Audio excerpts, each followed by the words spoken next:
watched a monster movie, the big money shot for me was the monster. And in Japanese kaiju films, that's what it was about. That word, kaiju, means monster in Japanese. The kaiju is a classic Japanese genre. Giant beasts and monsters that have all kinds of different characteristics and shapes and sizes. Kaijus in Japan have many, many forms. And we wanted to stick to the basic groups of kaijus that would be based on life forms that exist on Earth. We tried to echo real animals.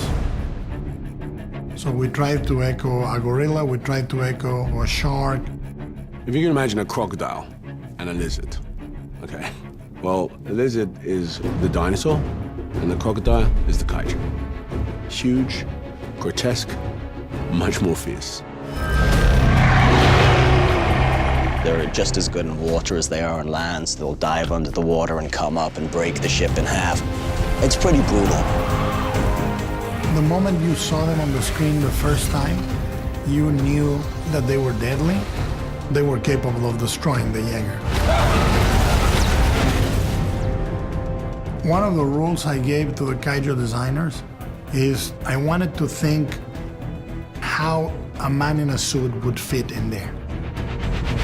The kaijus are trying to honor the spirit and the feeling of the classical kaiju. We are keeping them mostly two-legged, not humanoid, but sort of a silhouette that reminds you of those classical ones. And every week we would do an American Idol. Once we liked the kaiju and we logged into it, and we would eliminate silhouettes. The first way you can do scale is context. Within the kaiju itself, the texturing, when you go close, you see what looks like a scale, and then you go closer and there's a bunch of bumps and cracks that give you the scale. If you do a close-up in a 6 foot, 7 foot, 8 foot tall monster, you never get that close. You never get the sense of texture that you get with a kaiju.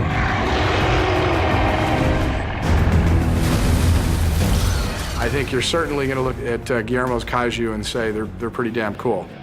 There's something very pure and very full of love in monster movies, even more so in kaiju movies. You just love the creatures.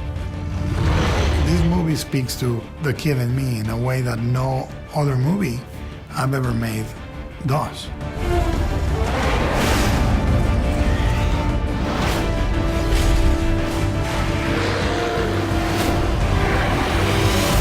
Pacific Rim.